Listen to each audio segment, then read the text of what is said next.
Nós já vimos no vídeo sobre as 3 companhias aéreas mais tradicionais do Brasil, Varig, VASP e Transbrasil, que elas estavam tendo muitas dificuldades de sobreviver em tempos de desregulamentação. Sem proteção estatal, com mais concorrência, receita que não cobriu os custos e muitas dívidas. Elas já tinham sofrido um baque com o crescimento da TAM, que comendo pelas beiradas foi virando uma concorrente delas e tomando mercado. Só o que faltava para elas era parecer uma concorrente totalmente enxuta, afinada com os novos tempos, projetada especialmente para esses novos tempos e com eficiência e lucratividade que elas não tinham mais. Pois foi exatamente isso que aconteceu e ajudou a selar o destino das 3 grandes de antes. Senta que lá vem história.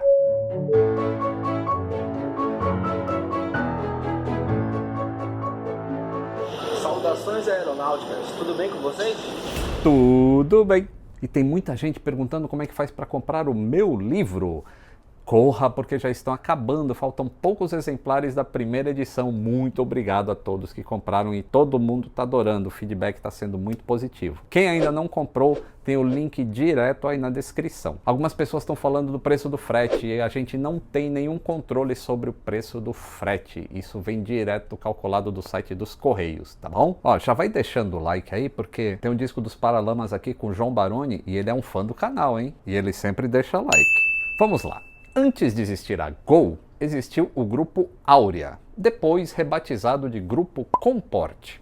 O Grupo Comporte é um conglomerado de empresas de ônibus que começou em 1949, quando então um jovem de 18 anos de Patrocínio, interior de Minas, juntou suas economias e comprou um caminhão. Esse jovem se chamava Constantino de Oliveira, mas todo mundo conhecia ele como Nenê Constantino. Ele não chegou a terminar nem o curso primário, mas tinha um tremendo talento para os negócios. Ele logo recebeu um frete para levar uma carga de manteiga de Paracatu, que não era muito longe de Patrocínio, até Recife. Chegando lá, ele não encontrou um frete para trazer uma carga de volta. Mas aí alguém deu a ideia de trazer gente na boleia do caminhão. E ele trouxe, como legítimo pau de arara, que é como se chamava esses caminhões que traziam migrantes nordestinos nas condições mais precárias durante vários dias até Rio de Janeiro e São Paulo. E ele viu que a vocação dele era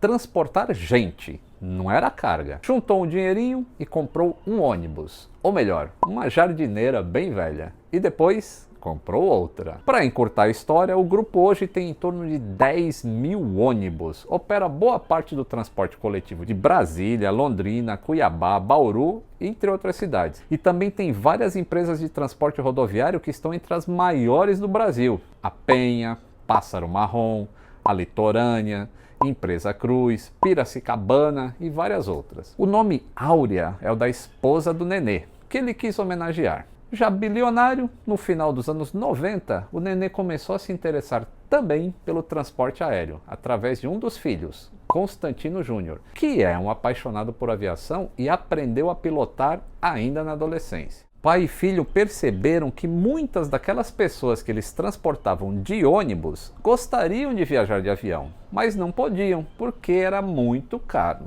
Mas elas também queriam só chegar rápido, não fazia questão do luxo da aviação. Ao mesmo tempo, o filho, que ao contrário do pai é muito estudado, formado em administração de empresas, pós-graduação no exterior, contou para o pai que em outros países já existiam companhias aéreas de low cost, que faziam exatamente isso e conseguiam vender as passagens tão baratas que competiam com os ônibus e os trens. A mais bem-sucedida era e ainda é a Southwest, dos Estados Unidos, que criou todo um modelo que as outras copiaram. E o Júnior argumentou com o pai que se eles não fizessem alguma coisa assim no Brasil, mais cedo ou mais tarde, alguma outra pessoa ia fazer. E aí iam começar a roubar passageiros dos próprios ônibus deles. Quem sabe eles não transportariam de avião os netos daqueles migrantes que o Nenê levou no seu pau de arara meio século antes, hein? O Constantino Júnior deve ter dado pelo menos parte do talento do pai, porque ele conseguiu vender a ideia para o próprio pai.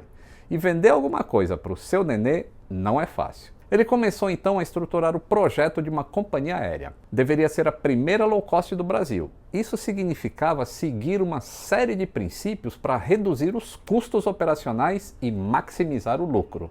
Coisa fácil no Brasil, né? A maioria das pessoas pensa só em não servir comida a bordo e encher o avião de poltronas apertadas, mas vai muito além disso.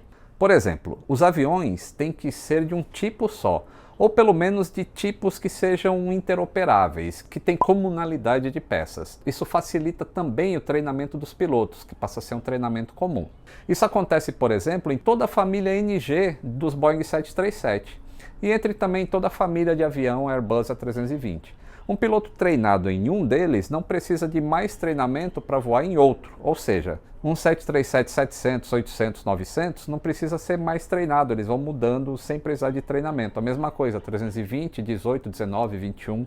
Ou às vezes precisa só de um treinamento muito básico. Desculpem o cachorro aí que não para de latir, tá? Os aviões também têm que ser novos e modernos para gastarem menos combustível e darem menos custos de manutenção. E quando eles forem ficando velhos, têm que ser trocados mais rápido. A equipe que limpa e reabastece o avião nas escalas tem que ser muito rápida e eficiente, que é para o avião ficar o mínimo de tempo possível no solo e aí já botar para voar para gerar receita. Pelo mesmo motivo, em vez de deixar o avião parado por vários dias para fazer manutenção, você faz o máximo possível dessa manutenção antecipadamente. Para isso dar certo, tem que usar muita informática, muita internet. E que permite coisas, por exemplo, não gastar com passagens em papel. E não é só o custo do papel, tem todo um custo administrativo para processar aquele pedaço de papel. Ou então você pode vender diretamente para o público onde ele estiver. Não precisa pagar comissão para agente de viagem, tudo isso é redução de custos. E por aí vai, tem muito mais detalhes ainda para criar uma low cost. Tudo é pensado e otimizado para cortar custos. Daí é que vem o nome low cost, baixo custo. E ao contrário do que muita gente pensa, o nome não significa necessariamente que a passagem vendida para o passageiro vai ser de baixo custo, tá? Significa que o custo operacional é baixo para a empresa. Quando a passagem também é mais barata, aí a empresa passa a ser uma low fare, que é uma tarifa baixa. Toda empresa low fare também é low cost, mas nem toda empresa low cost é necessariamente low fare, entenderam? Mas os Constantino queriam que a nova empresa fosse as duas coisas, para abalar as estruturas da aviação no Brasil, e foi exatamente o que aconteceu. Na hora de escolher o nome da empresa, o Nenê dizia que gostaria de um nome bem simples, como Gol, que era de pronúncia igual no Brasil inteiro, era simples, direto, uma paixão nacional, mas não foi batido o martelo ali na hora que ele escolheu o nome. O Júnior foi estudar o modelo de negócios da Southwest, lá nos Estados Unidos. E às vezes ele ligava para o pai para contar como é que estava e o Nenê perguntava: e aí, como é que está o estudo da Gol? Aí o nome acabou pegando. Criaram uma identidade visual alegre, baseada no branco e no laranja. Fizeram tudo certinho e a empresa tinha tudo para dar certo. E deu. A Gol foi oficialmente constituída em 1º de agosto de 2000 e apresentada ao público em 5 de janeiro de 2001. A Gol começou com 6 aviões Boeing 737-700 alugados. O primeiro voo aconteceu 10 dias depois da apresentação oficial, em 15 de janeiro. Os 2 primeiros voos decolaram quase ao mesmo tempo, de manhã cedinho daquele dia. Um saiu de Brasília para Congonhas com 737-700, que era o Papa Romeo Golf Oscar Eco. E o outro do aeroporto do Galeão, no Rio, também para Congonhas. Os preços das passagens eram mesmo muito baratos, menos da metade do que as outras empresas cobravam. E as outras empresas ficaram: o que está acontecendo? Como é que eles conseguem cobrar tão barato? A Gol nasceu com sucesso imediato, caiu na boca do povo e todo mundo queria experimentar a nova empresa baratinha e eficiente, com aviões ainda com cheirinho de novo da fábrica. Os voos lotaram e logo a Gol começou a trazer mais aviões. Um ano depois, ela já tinha 10 737-700 e 2 737-800, que eram maiores e voavam pelo Brasil inteiro, desde Porto Alegre até Belém do Pará. E em março de 2002, a Gol começou a voar na rota mais rentável do Brasil, São Paulo-Rio. operando em Congonhas e Santos Dumont. A Rio Sul, subsidiária da Varig, já tinha feito o favor antecipado à Gol de homologar o 737-700 para operar no Santos Dumont. Então ficou tranquilo para a Gol operar o dela também. Imagino que nessa época o pessoal da Varig ficou pistola. E a Gol também já começou desde o início com o serviço de envio de encomendas, que é o GoLog, que tem a curiosidade de ser um nome palíndromo. Você sabe o que é um palíndromo? É o que você lê de frente para trás ou de trás para frente, o resultado é o mesmo. Em 2003, a Gol implementou o check-in pela web, inicialmente só para quem não tivesse bagagem despachada, e isso era inédito no Brasil. No ano seguinte, fez uma parceria com a Vivo, para os clientes da operadora Vivo poderem comprar passagens e fazer check-in com celular. Mas em 2003 ainda não era smartphone, não tinha banda larga no Brasil. Era no telefone de teclinhas mesmo, usava o WAP em modo de texto, que acho que vocês nem sabem o que é o WAP, né? De qualquer jeito, era inédito no Brasil. A essa altura, a Gol já tinha crescido tanto que tinha virado uma das maiores empresas de comércio eletrônico no Brasil. Afinal de contas, ela vendia quase tudo pela web. As concorrentes estavam ficando em apuros, mas elas ainda não tinham visto nada. A Transbrasil já tinha parado de voar no final de 2001. Então, a essa altura, quem estava sofrendo mais era a VASP, que estava sem dinheiro para manter a frota voando e precisava desesperadamente de caixa, mas estava tendo que jogar as tarifas lá embaixo para tentar competir com a Gol. E isso tudo sem ter os custos enxutos da Gol. Só que pensa bem, pelo mesmo preço, você ia preferir viajar num 737-200 de mais de 30 anos de idade e mal conservado de uma empresa que atrasava ou cancelava boa parte dos voos? Ou ia preferir voar num 737-700 novinho em folha de uma empresa bem mais pontual, com muito mais horários de voos? Óbvio que se eu pergunto isso para um aficionado, o cara vai falar: eu preferi o romantismo do velho 737-200 breguinha da VASP. Mas não era isso que as pessoas na época pensavam na hora de comprar passagem. A Varig também sofreu o baque da concorrência, mas ainda tinha as rotas internacionais. E a essa altura estava tão atolada em tantos problemas que já tinha ficado até apática e nem se importava mais de estar indo por buraco. Só a TAM tinha uma estratégia diferente, como a gente viu aqui, de ser uma companhia premium e investir mais no mercado de negócios, criando facilidades para as empresas e para os executivos. E por isso sentiu bem menos a concorrência da Gol. Em 2004, a Gol abriu capital e fez uma oferta de ações nas bolsas de São Paulo e Nova York. Foi um sucesso. Para atender a demanda crescente que estava vivendo e a ausência de 737-700 disponíveis no mercado, não pensou duas vezes. Trouxe 737-300 usados da United e da Lufthansa e, de quebra, ainda absorveu mão de obra disponível no mercado, ex-funcionários da Varig, da Transbrasil e da VASP. No final daquele ano, começou a sua primeira rota internacional, Buenos Aires. Nos anos seguintes, passou aos poucos a servir toda a América do Sul. 2006 chegou e inaugurou seu centro de manutenção no aeroporto de Confins, que a gente já viu nesse vídeo aqui, perto de Belo Horizonte. E junto com outros operadores, sugeriu modificações no 737-800, nascendo o Short Field Performance, que evoluiu tanto após a introdução em vários operadores que já está na versão 2.0. Com isso, ela consegue entrar no aeroporto Santos Dumont com seu maior equipamento. E aí a conta é básica, né? Quanto mais assentos, menor o custo.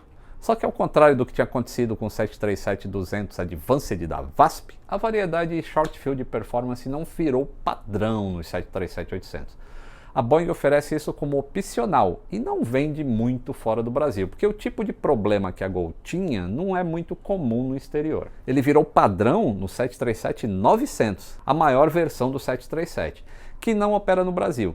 Mas já tinha o mesmo problema em alguns aeroportos menores, especialmente na Indonésia, que é o país que mais usa 737-900. E aí em 2006 houve o primeiro e até hoje único acidente fatal da Gol, o famoso caso do voo 1907. A história está toda aqui, Mas ficou bem claro para todo mundo que o acidente não foi culpa da Gol e também não foi um problema do avião. E o impacto para a Gol foi bem menor do que poderia ter sido. Em 2007, a Gol comprou a Varig, que estava agonizante e em recuperação judicial. Foi um negócio muito complicado de explicar em termos jurídicos. Já falei aqui também, Mas de forma bem simplificada, a Varig foi dividida em duas empresas. Uma empresa ficou com as dívidas e a outra empresa ficou com a marca e os direitos. E foi essa parte que a Gol comprou. Só que o negócio tinha que ser feito mais ou menos como se fosse o contrário. Eu disse que era complicado e deixa isso pra lá, vai. Mas enfim, a Gol mudou a razão social para VRG Linhas Aéreas SA e mudou a sede oficial para o Rio de Janeiro, que era onde ficava a sede da Varig. Mas na prática continuou usando o nome Gol e sendo administrada de São Paulo.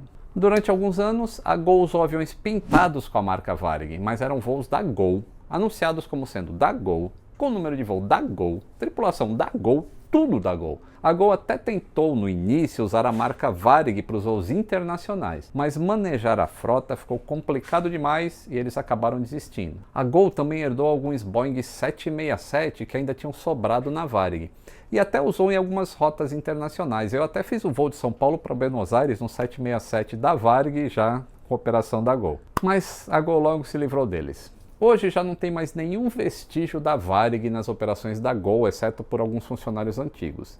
E a razão social, que é VRG, que só aparece em alguns documentos. Em 2011, a Delta Airlines passou a ter 3% de participação acionária na Gol. Em 2016, a Delta aumentou essa participação para 10%. E agora, recentemente, o presidente Temer assinou aí uma legislação que permite que qualquer empresa aérea nacional possa ter 100% de participação de acionistas estrangeiros. Então, não sabemos o que vai acontecer para frente, mas é esperado que aumente muito o investimento nas empresas aéreas nacionais. Ainda em 2011, a Gol comprou a Webjet, outra low cost que tinha surgido e que estava incomodando a própria Gol com a concorrência, do mesmo jeito que a Gol tinha incomodado as outras concorrentes quando ela entrou no mercado. Então, ela resolveu comprar a empresa e acabar com ela para resolver o problema. No mesmo ano, a Gol resolveu mudar o logotipo e a identidade visual para o padrão atual. Hoje a Gol é a segunda maior empresa aérea brasileira, atrás da Latam Brasil, por uma diferença pequenininha, como a gente viu nesse vídeo aqui. Se for considerado só o mercado doméstico, aí a Gol é até maior. Na frota da Gol já temos até 737 MAX 8, a mais nova geração da Boeing, e tem uns outros 130 aviões encomendados aí, hein? Ela continua adotando a filosofia administrativa das empresas low cost, mas todo mundo sabe que a Gol já não é mais low fare como era no início. E as tarifas dela, na média, estão no mesmo nível das outras. Além disso, hoje, em certos casos, é até difícil traçar um limite do que é ou não é uma empresa low cost, porque as empresas tradicionais também tiveram que adotar muitos dos métodos das low cost para poder competir e sobreviver. Mesmo assim, apesar da gente não ter aqui no Brasil as tarifas ridiculamente baixas que se acham nos Estados Unidos e na Europa, quando a gente aplica todos os cálculos de correção para conversão do real, a gente vê que na média ainda estão muito mais baratas do que eram há alguns anos atrás. E aí os netos daqueles migrantes do pau de arara do Nenê podem mesmo viajar na Gol e nas outras concorrentes, especialmente se pesquisarem bem os preços. E isso certamente não teria acontecido sem a pressão que a Gol fez, especialmente nos primeiros anos de vida. Agora, se o mercado nacional for mesmo aberto para as estrangeiras, a Gol e todas as outras vão ter que se adaptar. Como? A gente vai ver. Como eu já disse em alguns outros vídeos, e repito, o mercado de aviação é feroz, cruel, implacável e não admite erros. A competição é acirradíssima. E então, gostaram de conhecer a história da Laranjinha, a companhia aérea que ensinou às outras o que era ser eficiente de verdade e que isso era possível de se fazer no Brasil? Então, deixa o like aí embaixo, se inscreva no canal, muito obrigado e até o próximo voo!